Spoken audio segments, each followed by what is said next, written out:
大人，你可算回来了！他们欺人太甚，你看我。司徒仙君，这是什么情况？哦，在下奉寒风君之令，搜查极星渊附近可有妖兽的踪迹。司潘要查，查便是了。点火烧了我家算怎么回事？抱歉，此事是个意外，是在下不慎引发失火。不慎引发失火，不慎烧了我所有法器珍藏，以及不慎伤我家人。家人？家人。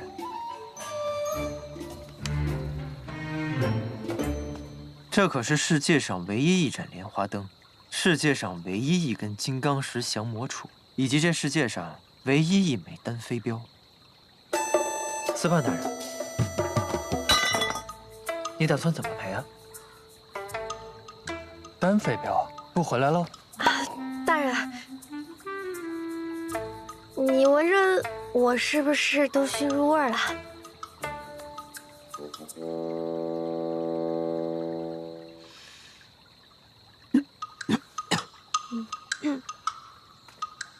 你也太不小心了。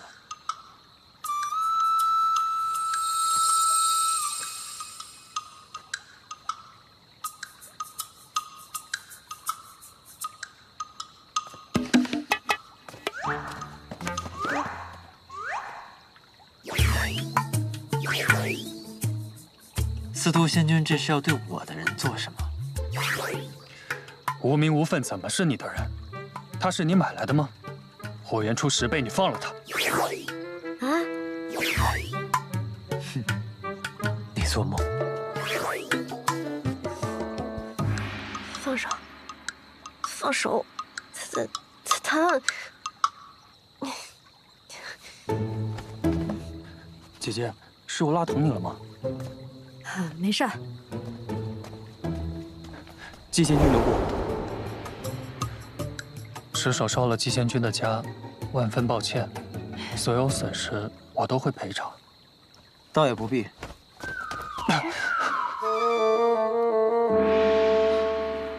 对不起啊，是我弄坏了库房，季仙君不高兴，要拿我出气，是应该的。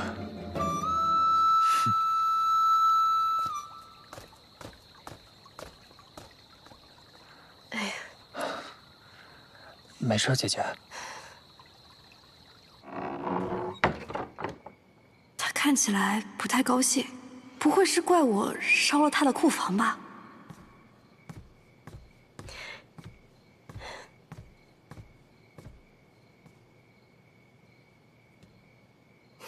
大人，事情是这样子的，那个司徒仙君说是奉命要搜查妖兽的踪迹。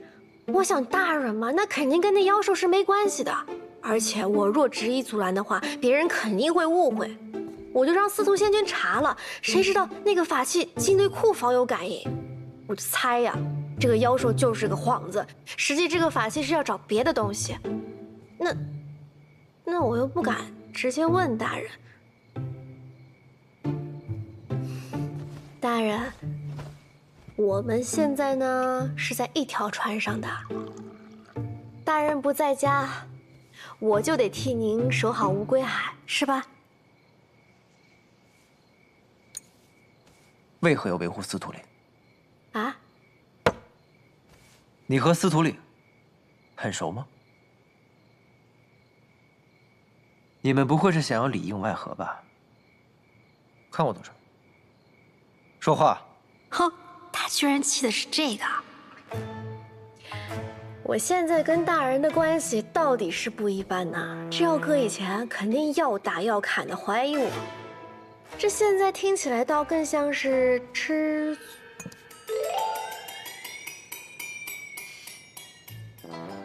大人就这么介意别的男人？要不然这样，大人，你把我娶了，跟我缔结心印，那别的男人就不会来找我了。每一句实话。大人，我是认真的。我以前啊觉得能待在你身边就好了，但是现在我越来越贪了。我想做大人的妻子，做一个有情有义、有名有分的妻子。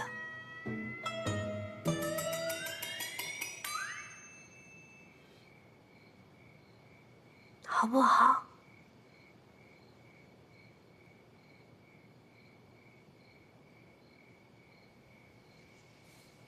看来有戏。明义仙子，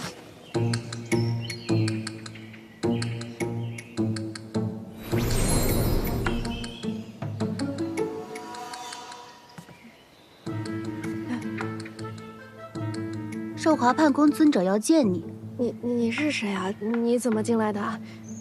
时轩婆婆，我还有事，我先走了啊。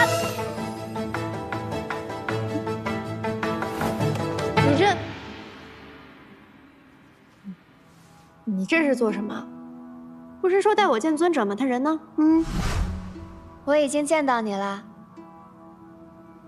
寿华判宫的尊者，天机公主。还不快跪下！你这我也没法跪呀。公主，你帮我来所谓何事啊？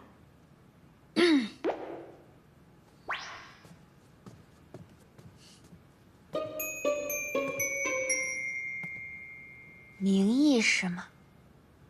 我是。本公主命令你离开季伯载，只要你肯走，这些财宝都归你。本公主还赠予你1000两福泽，怎么样？这何必犹豫呢？你想清楚。若你肯离开吉星渊，立刻就能获得这些东西。季伯载的风流债呀！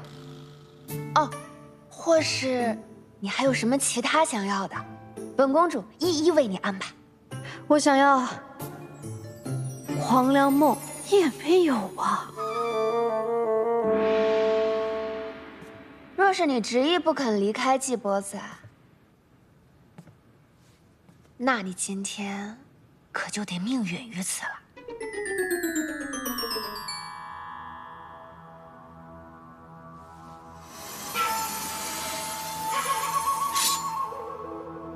本公主也不喜欢见血，但无奈季伯载对你实在特殊，留下你不行。对，公主好商量，离开季伯载也不是不行。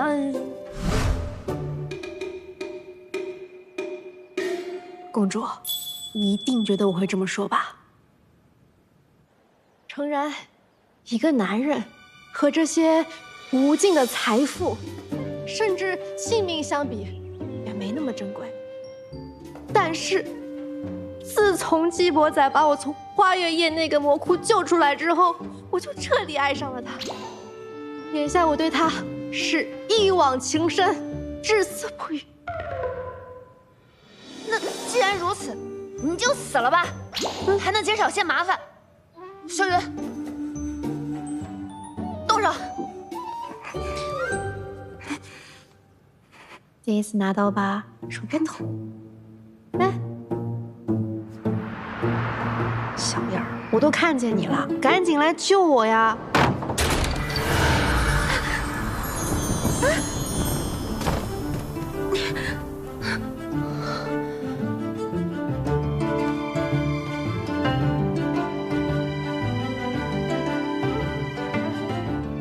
季伯载，公主何必吓唬他呢？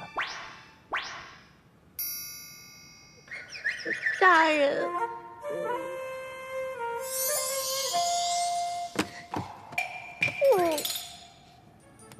别怕。天机公主，即便是你，也不能为难我的人吧？还请公主不要拆散我们。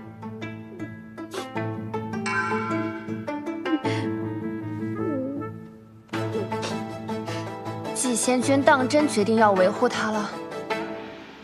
天机公主，你我之间只是公平交易，不涉其他。我先前已经说得很清楚了。可若是父君一定要为季仙君和本公主赐婚，季仙君还敢抗旨吗？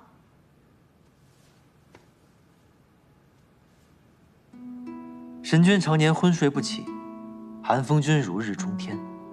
如今这吉星宫从上到下，怕是都以寒风君为尊了吧？在下不才，也算是个新贵。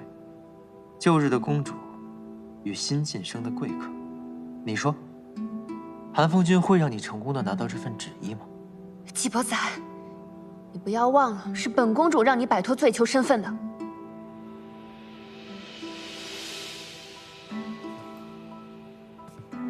是，公主的确与我有恩，但本罪囚并不会以姻缘相帮。我想，对于公主来说，一个能赢下青云大会的斗者，总比找到一个王女夫更重要吧？你说呢？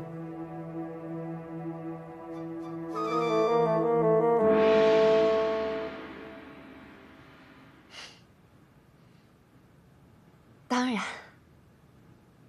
还请季仙君加持。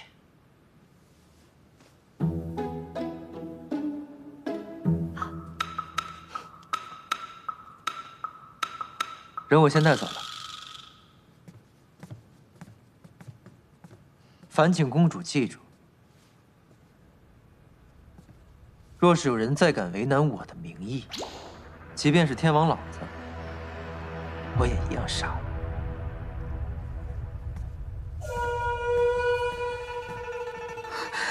公主，他怎么能这么对你？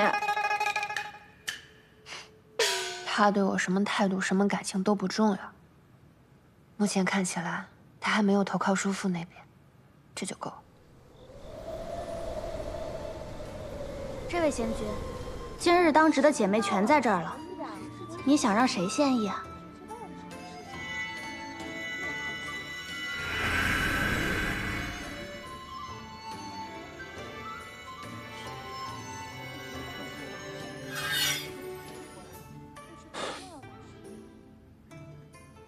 你们谁是季伯载的相好啊？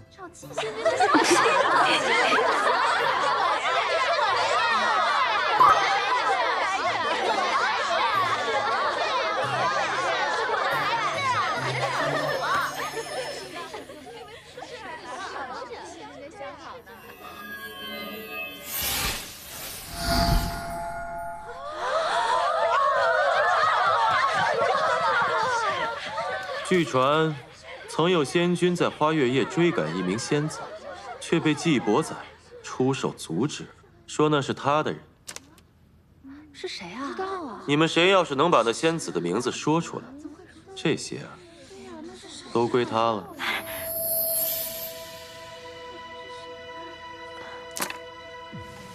这我还真不能确定。这楼里的仙子个个都喜欢季仙君。季仙君的交好实在是太多了，您来的时候想必已经问过福月房主了，他都不知道，我们又如何知道呢？是啊，这如何能知道？不知道呀，不知道。仙君，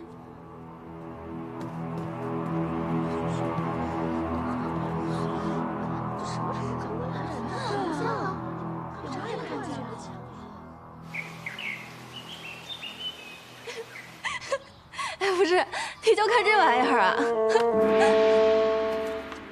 这不对付那个东土子对症下药吗？那你不如直接给他下药好了。我倒是想呢，谁让他那么谨慎，从不吃外食？哎呀，好了好了，你别说我了。你最近怎么样啊？你的腰伤好点没？我给你的药。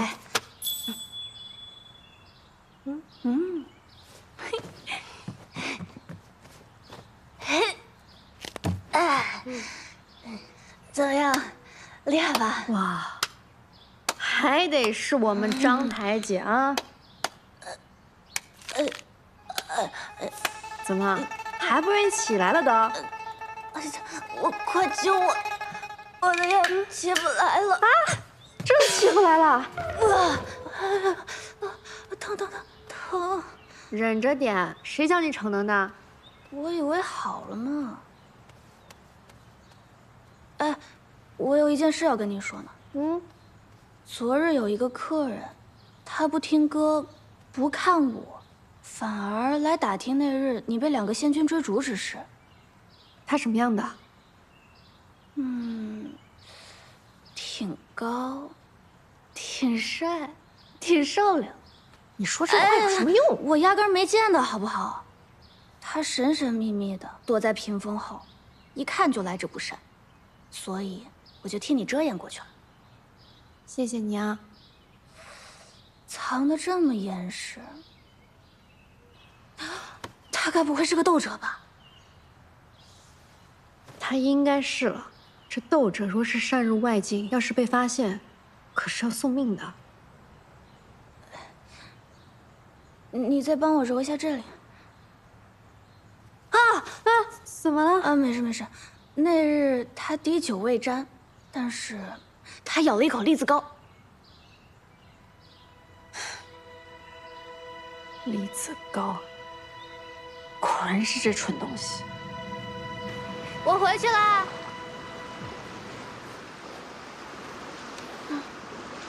真般配。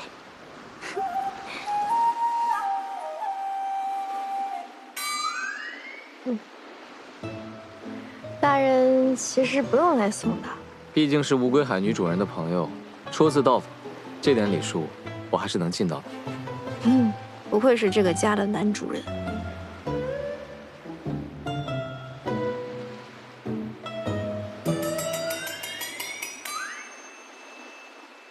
今日甚好。什么甚好？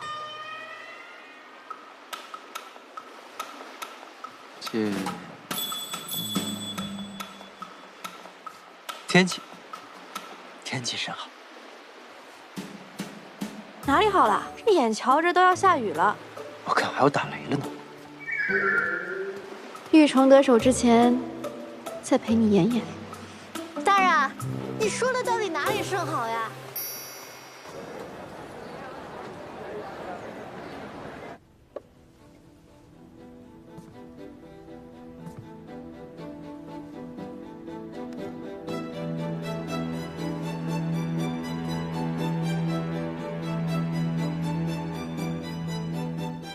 恭贺司徒领先君新任吉星渊司判堂主事，肃清朗之风，明公正之气，神君庇佑，星辰万古。小司徒，你可算是来了呀！这司判堂，本君代管数月，是身心俱疲，往后可就要交给你了。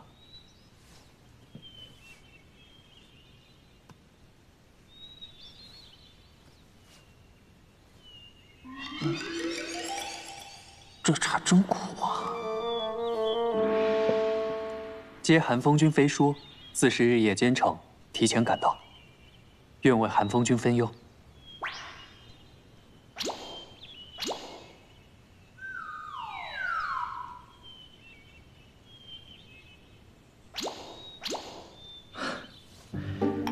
小司徒，你才智过人，满境招考，你可是头筹啊！得你就任司判，定能助本君助吉星渊一臂。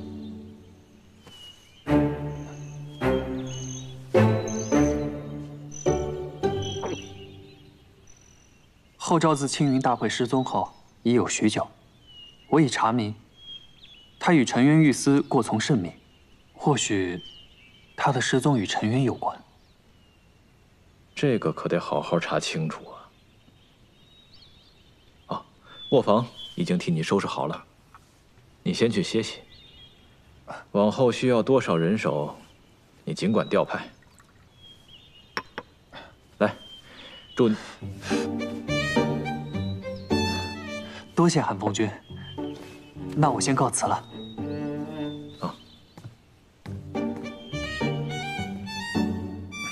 好苦啊！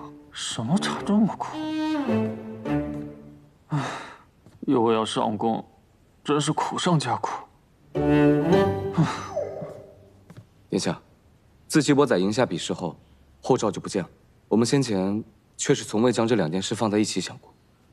是本君一叶障目了，一心想着要拉拢他，让他自愿交出手中的黄粱梦，却忘了他既然拥有黄粱梦，那他和薄雨兰的关系一定匪浅。司徒领来了，殿下即将卸任，自然是要办宴请人的，不如就趁明日设宴请季伯载来，且试他一试。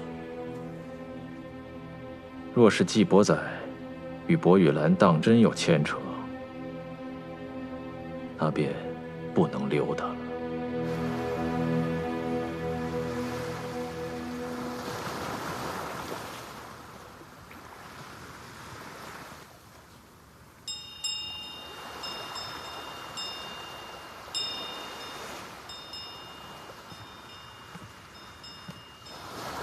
其实今晚你可以不用来的。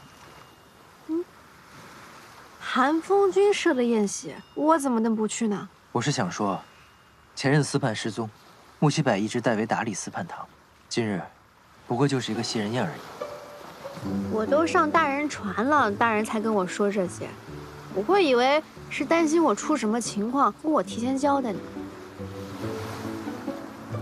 那个新来的司判堂主事是谁啊？说是叫司徒领。哦，他是什么样的人？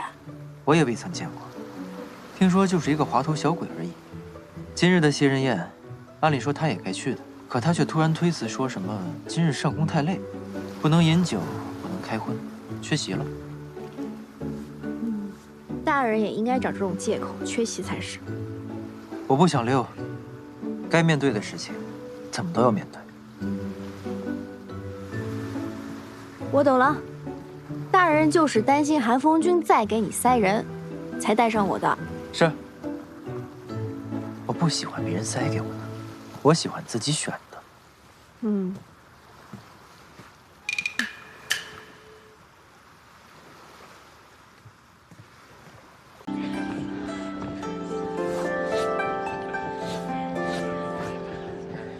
好香啊！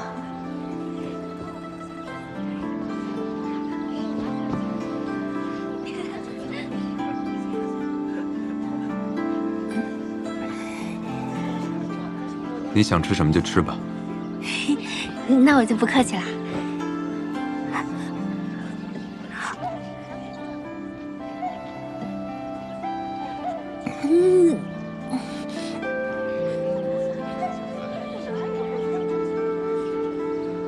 老板，您不是说咱们是去杀人吗？怎么带我来团建了？就是大家一起吃吃喝喝。你不是饿了吗？你怎么知道？方才你咽口水的声音吵到我了。所以是因为我馋了，特意带我来吃东西的。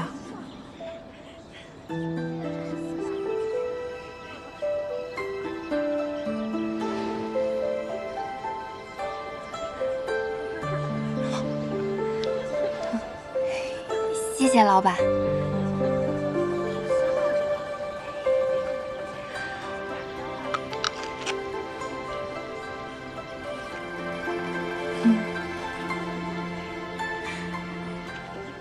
原来祖宗还有体贴细心的人设啊！看来他并不像表面看着那么吓人的嘛。赔钱，赔得起吗？还请息怒。你们这些小小门派，我好像听见我师傅的声音了。天之宫的花宴已经是3生有幸，竟还如此不长眼！放肆！我清谷天再怎么籍籍无名，我师傅也是一派之主，怎容你这般侮辱？白竹，师傅，真的是你？师姐，庭燕徒儿，怎么着？还叫帮手是吧？啊？师傅师弟，这怎么回事？师姐，这天之宫的弟子醉酒，自己撞到师傅身上，弄洒了琼浆玉露，竟污蔑是师傅所为。谁醉酒了？啊？不就10瓶酒吗？我赔你，多少钱？这琼浆玉露值0石100克。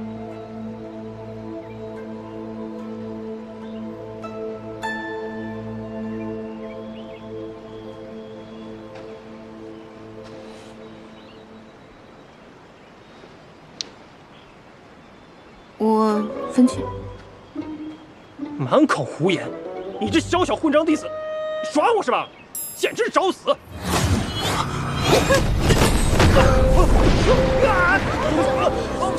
怎么回事啊？那人谁啊？好高的修为啊！老板，师祖，真的是师祖。我随师父迎慈藏道君出关时曾见过。弟子见过师祖。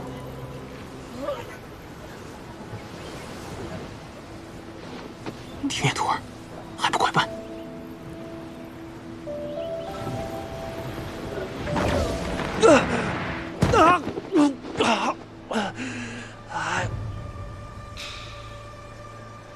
庭院徒儿，看你顺利出山，为师就放心了。之前见师祖灭了诸多弟子的命灯，为师担心你。如今整个仙府都传师祖对你宠信有加，此话可当真？没有，我跟师祖可没有那种风流韵事啊。那师祖为何如此厚待你，竟当众护着你？可能我能给师祖解闷儿。为师只怕你四体不勤，又天资愚钝，拙口笨腮的。师父，你现在骂人可真够高级的。这万一要是真的触怒了师祖，被灭了命灯，不如还是找机会跟师祖请辞，回青谷天修炼吧。啊！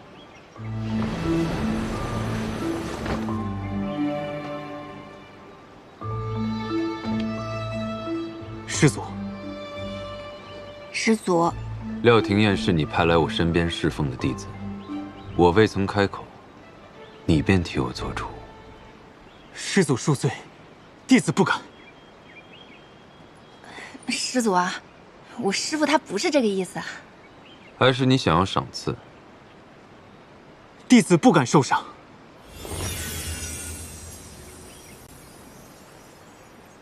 说吧，你要什么赏赐？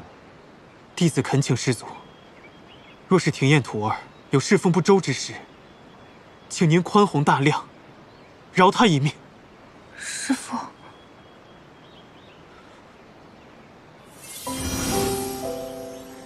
不允。倒是可以赏你们4条灵脉。啊，这么多！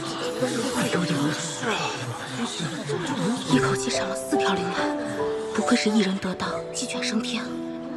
青谷天这个小小门派，以后怕是要赶上我们月之宫了。谢师祖赏赐。灵脉，也并非越多越强便好。譬如白鹿崖的灵脉，不是你等有福消受的。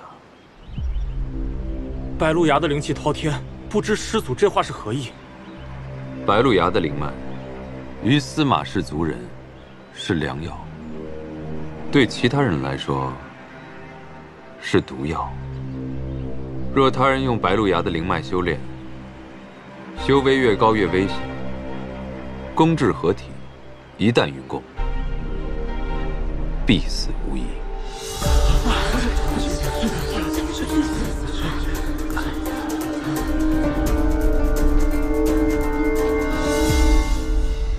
师傅，你放心，师祖他对我。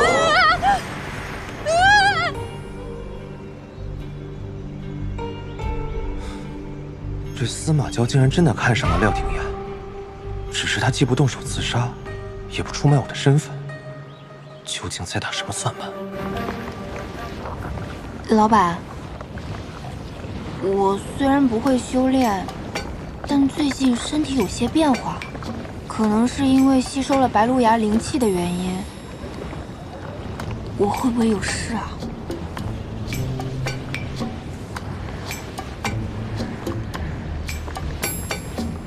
应该会吧。会。那我会死吗？你离合体期还相隔甚远。那就好，那就好。我没有什么修炼天赋的，看来人才也是一件好事。回去。老板，您刚刚不是说我们是去杀人的吗？是啊，可你方才吃了那么多，若是见我杀人呕了出来，岂不是坏了我的兴致？这是在关心我吗？刚刚在花宴上也是，不仅关心我，还关心职工家属。我现在总算是看清楚啦，这祖宗是个妥妥的口嫌体正直，不应该叫司马娇，应该叫司马娇。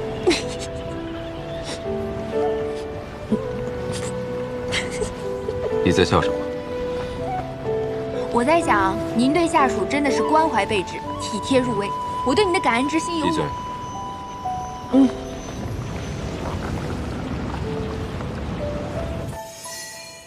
司马娇竟说那灵脉堪比毒药。公主，您如今功成几许了？我昨日刚至合体。那您有运过功吗？幸好未曾。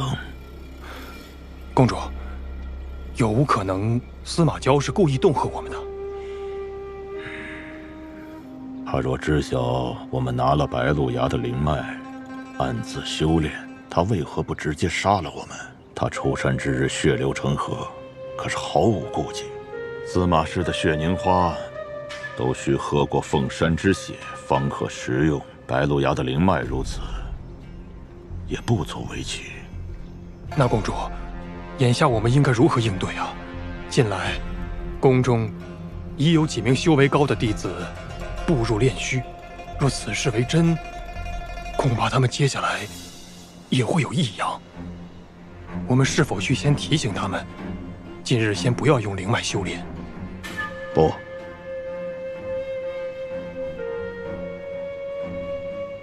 先稳住其他弟子，莫要声张。若司马娇所言为真，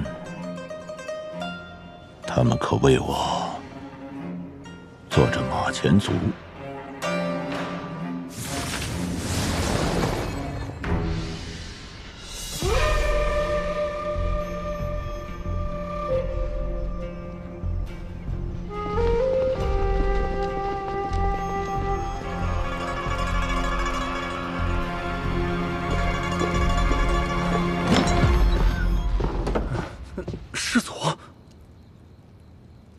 师祖，您怎么在这里？我正要去找公主。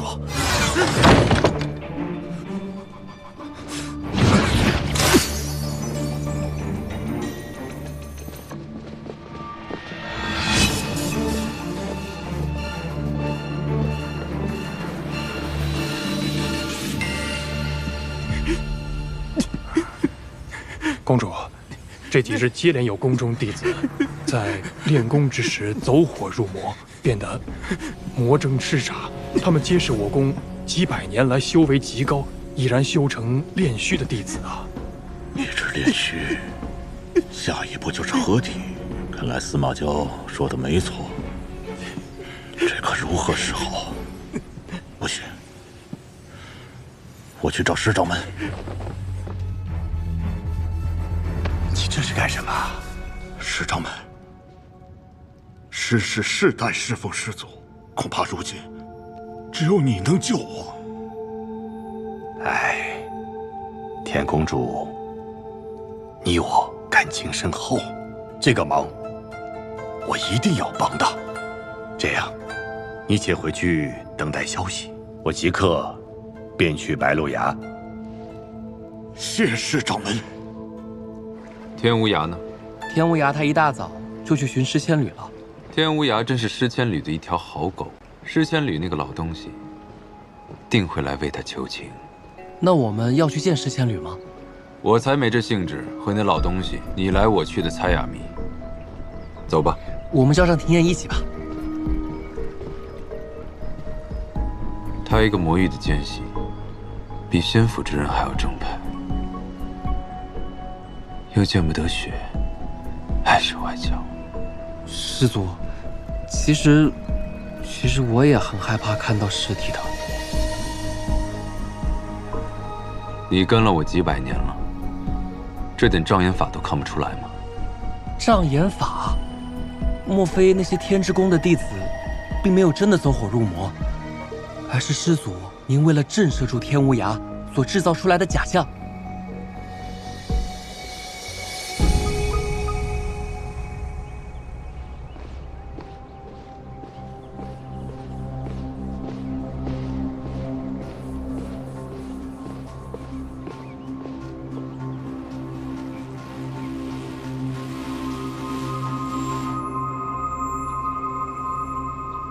来人！人呢？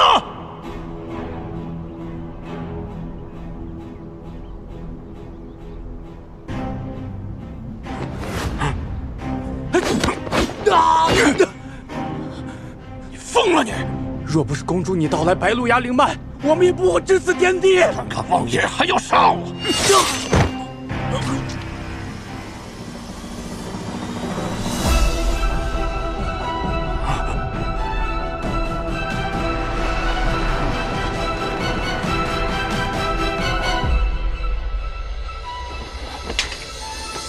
求师祖饶我一命。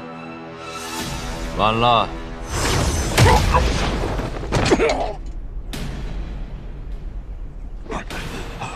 司马交，你欺人太甚！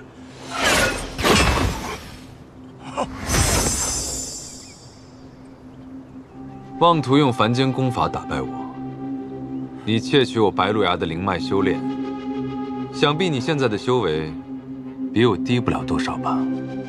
若运功用灵术反击，还能与我有个来回，怎么不用？原来是做贼心虚，怕运功会被反噬。你要如何才肯放过我？你自己动手，我满意了，便留你一条命。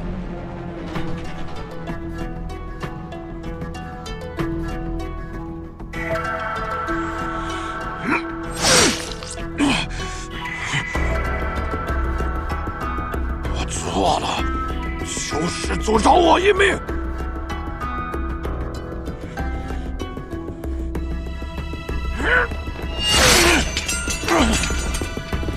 满意了吧？你对自己还真是心慈手软，只可惜白鹿崖的灵脉没有问题。当真？一试便知。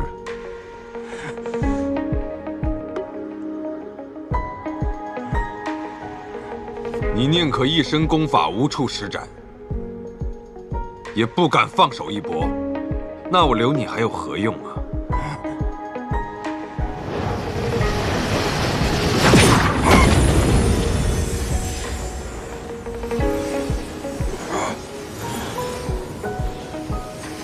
我没事。司马交，你耍我！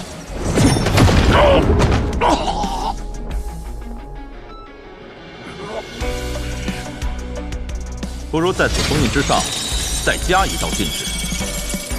此禁制连至他全身经脉，可压制住他，令他无法自强。即使他再痛苦，也不能求死。你可还记得这些？你只是想以彼之道，还之彼身。师祖，我没有灵魂护体，受此定刑，只怕会没命啊！我法力强大，便理应受这500年的定刑之苦吗？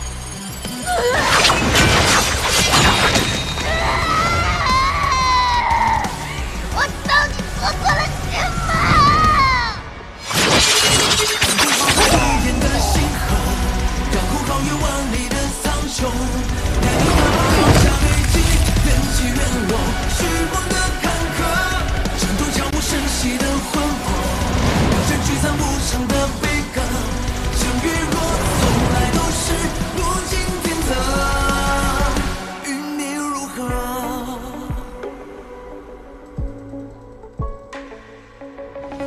天无涯死了，司马交，你也太不把我放在眼里了。我在白鹿崖等了司马昭半晌，不见我就算了，他明明知道我是为了天无涯来求情的，连个招呼也不打，就把他给杀了。这天无涯向来与我们交好，现如今我们连他的性命都护不住。这要是落在其他公主的眼里，恐怕会怀疑我们平定内乱的能力，怕是日后不会再听您的差遣。此番司马昭对天无涯下手，怕是没那么简单。他这是在敲山震虎啊！难道他察觉了我们的计划？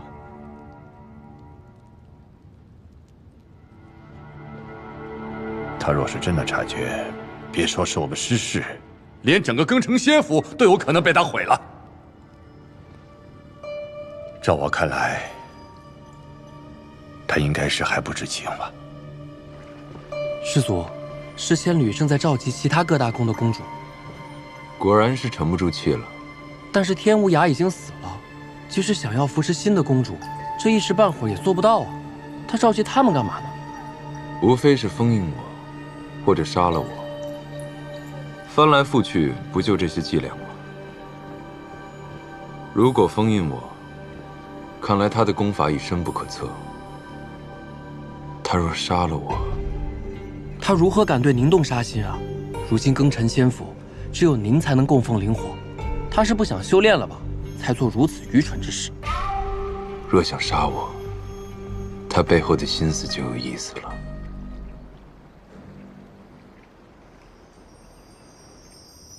想必天之宫公主的事情，大家都已经听说了。这师祖实在太过残忍，堂堂的一宫之主，说杀便杀。哎呀，原本以为师祖只杀阴流年那等敌对之人，如今看来，我们到底还是低估了师祖的疯魔性子啊！他既然杀了天无涯，那就说明他仍旧对当年上一辈封印他之事耿耿于怀呀。那我们就先下手为强，重启封印阵法，将他封印。如今天无涯已死，新公主又尚未成契合，凭我们几个够吗？唉，师祖生来性情古怪，从小便残忍嗜杀。我本想去感化于他，可是如今看来，他已然是无药可救啊。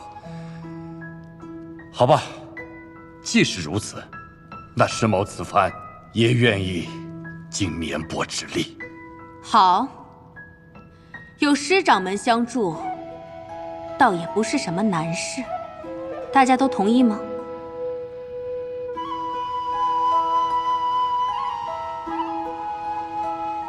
叶公主，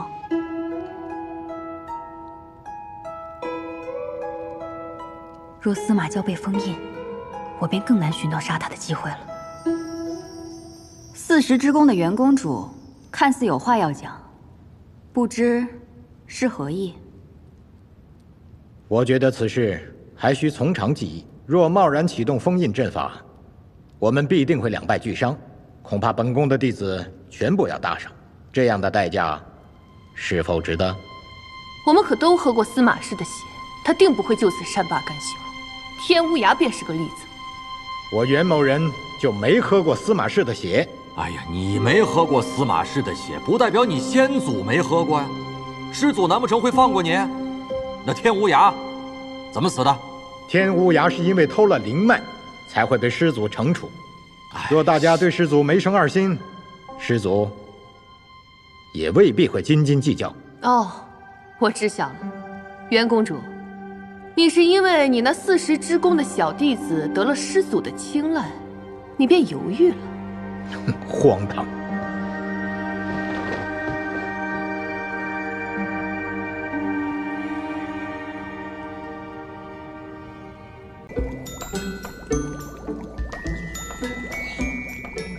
你为何把水捏成一团敷在脸上？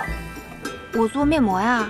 我之前修为弱的时候，面膜老容易掉，现在修为增强了，面膜也可以贴在脸上了。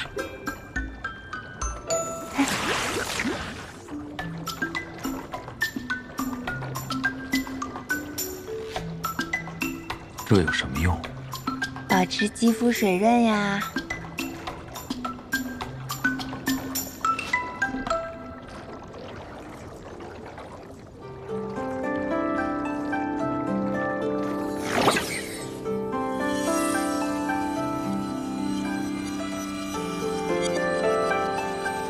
看来我这点灵力还是只够做美容的。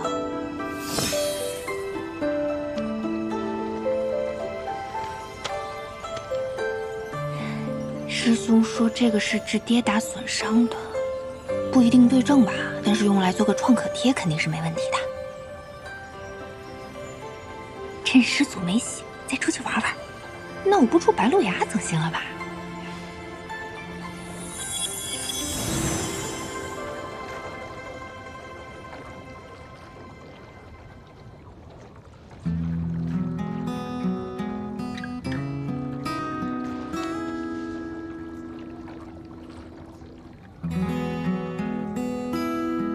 ？500年了，这是我第一回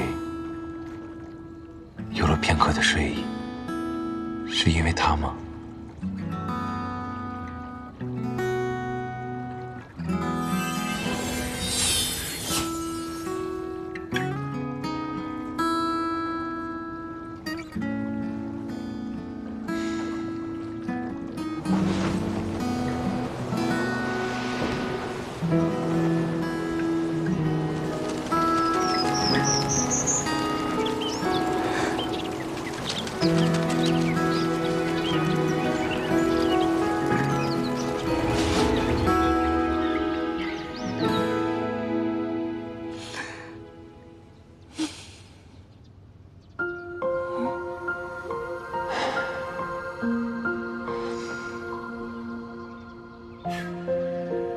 他又头疼了，看来真的是很疼。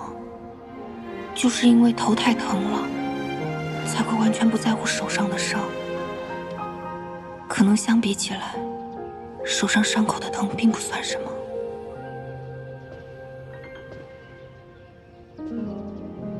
庭烨，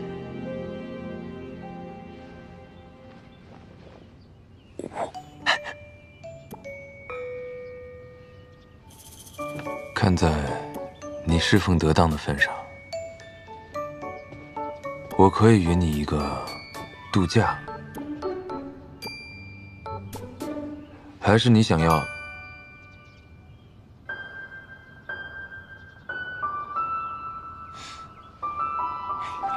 蛇兄，你找我什么事啊？庭烨，给，这是入灵让我给你带的信。你背着我先去见入灵了。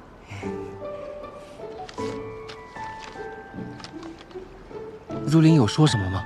他说，让我今天卯时跟他去看什么赤气净天，说是很壮观的美景。那我呢？入灵有没有约我一起啊？好像没有哎，上面说让我一个人去。那现在天色看起来像6点，我是不是要出发了？蛇兄，你怎么了？庭烨，自从入灵把我的蛇心还给我之后，我不知道为什么，我常常会想念入灵的气息。入灵应该没有对你的蛇心做什么呀，他一直带在身上，顶多沾染它的香气。那我为何会化成人呢？我知道了，是你的心爱上了他的气息，所以化形成人。那庭烨，我应该怎么办？我怎么样才能让入灵也爱上我啊？蛇兄，你刚化形成人，有所不知啊，人跟人之间的感情是需要慢慢培养的。不妨你拜入灵为师，这样你就可以像待在师祖身边一样，顺理成章地陪着他。可是我已经有师祖这一个师傅了，我还能怎么样拜入灵为师啊？师祖肯定不同意的。你跟他情同兄弟，这点小事他肯定不会不允的。我只是一条灵蛇，怎么可以和师祖以手足相论？放心吧，师祖呢，他只是不善于表达，你在他心里还是很重要的。我走了。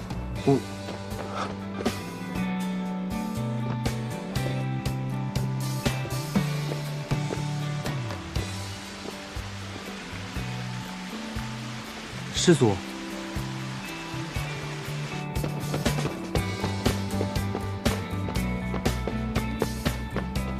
廖廷烨出门了。是。出门做什么？师祖，廷烨让我来告诉您，他去找入林了。他倒是学会先斩后奏了。是谁传信给叶如灵的？是弟子。我要你办的事呢？回师祖的话，这袁彻看起来平日里也无欲无求的，应该没什么把柄。不过他膝下有一子叫袁商，不知道是不是他的软肋。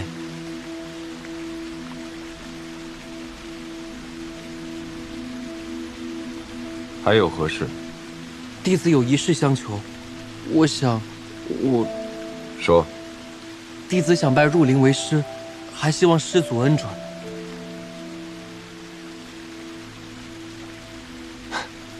你已化为人形，这种小事日后自己拿主意，别再来烦我。师祖真是同意了，谢谢师祖。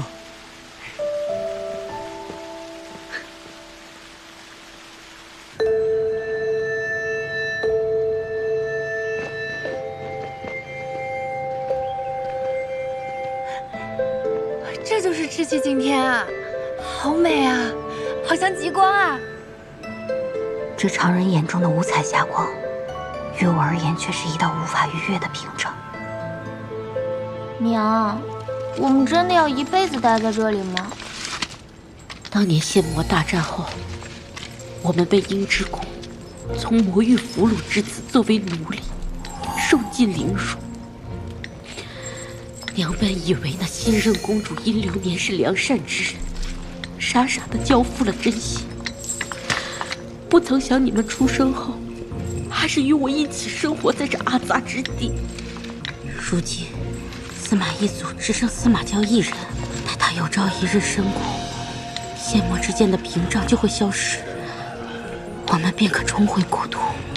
娘，就没有其他办法回到家乡了吗？极寒之体，传说魔域那寒雨的极寒之体，也可带我们穿过屏障。其实，若是能穿越屏障，到魔界那边，能看到极光之景，要比现在美上好几分。就是那边是最佳观景位呗。那我们能过去吗？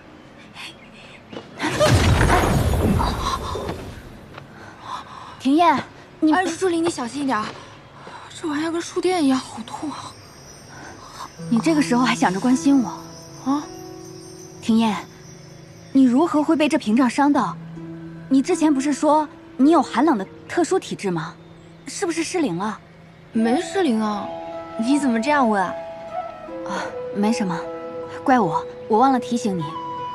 自仙魔两界大战之后，司马氏用灵火设下了这道屏障，阻止仙魔两界往来，所以仙府和魔域的人都无法穿过这道屏障。怪不得这么大威力，疼死我了！你没有受伤吧？我看看。庭烨的极寒之体，为何对屏障没有反应？父亲，我探查到袁商近日常鬼鬼祟祟的在白鹿崖附近活动。白鹿崖？他去白鹿崖做什么？好像是在等人。他居然敢在司马教的眼皮子底下造次，他是嫌命太长啊！不如这样，若他能死在白鹿崖，不是正好将此事推给司马娇吗？旭儿，你有长进啊！继续盯着，找个机会，让司马娇先动手，然后我们再出手。好。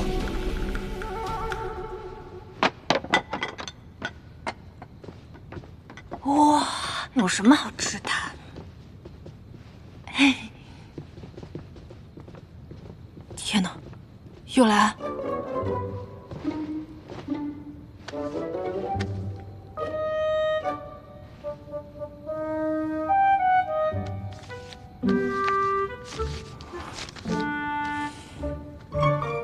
此时，白鹿崖下蓝银花榜，若是不治，你的身份便会暴露，而你也活不过30。我不只是什么幸运儿，还有别的身份？难道我是个反派？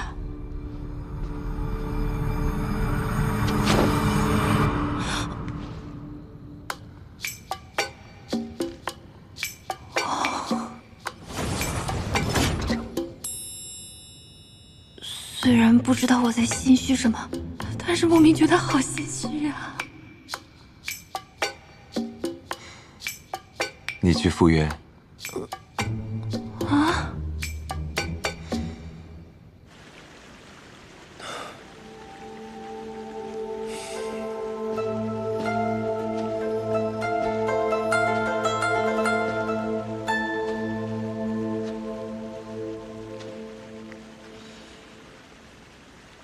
你可真是让我好等啊！我好不容易送信进去，1次2次的联系你，你都未曾前来，甚至连半点消息都未曾传回来。看来你真是另寻高枝，准备跟我一刀两断了是吗？这是什么情侣变怨偶之后的激动发言啊！简直就是男方发现女方变心，打电话不接，发消息不回，终于见面后女方知道被男方埋怨，准备吵架的节奏啊！怎么了？不敢说话了？司马娇说不定跟着我过来看戏了，我得小心说话才行。我们之间已经结束了，你以后不要再来找我了。好啊，你果然是变节了，但你可别忘了，你性命还在我手上。怎么样啊？昨日食骨之毒发作的感觉，可还好受啊？我去，怎么又来？好痛！原来我3番2次肚子痛是因为你啊！你这种因爱生恨，用什么奇怪毒药控制另一半的男人，怎么配有女朋友啊？还不如司马娇那个傻，光明磊落呢！来啊，我今天就要替原主断情绝爱！你敢这么跟我说话？你真不怕死吗？好，那就成全你。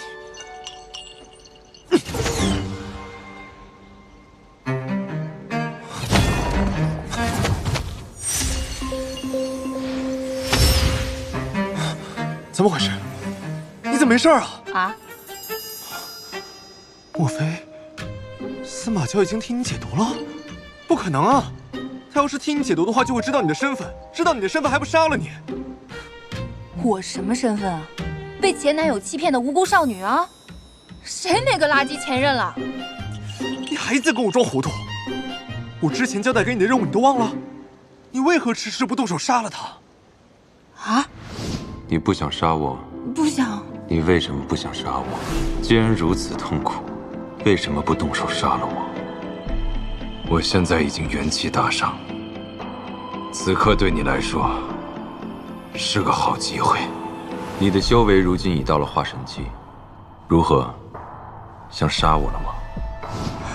难怪，不是司马娇疑心病重，而是这个身体的原主真的带着自杀任务进的三圣山。既然他早就知道了，怎么不杀我？司马娇大人，英明神武，心胸宽广，怎么会因为这种小事跟我计较呢？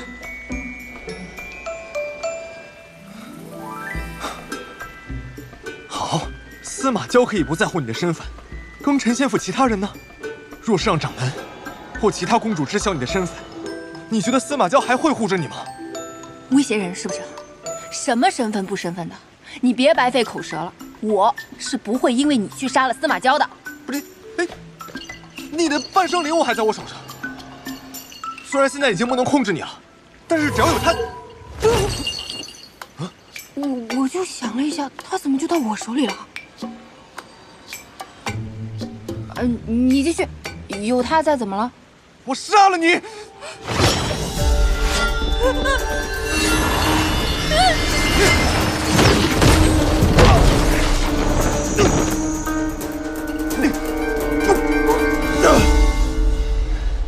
连一个元婴都打不过。我什么也没做，我变这么厉害了？你只是一个小小的炼器，为何今日竟如此之强？我现在是化神。化神期？能安排这样的间隙见面，这男人也不是什么聪明的东西。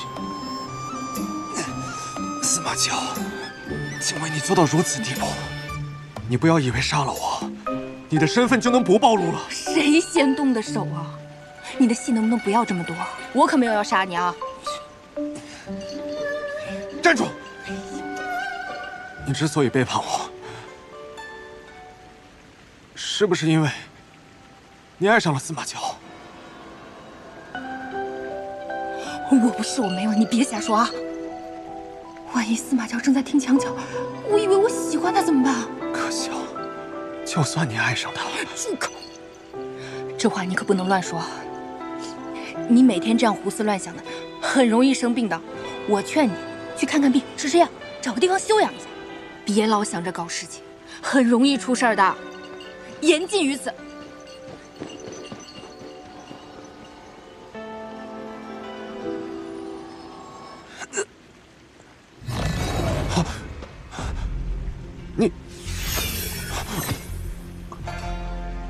你是何人？我是袁绍。你就是那袁家的软肋，竟然自己找上门来了。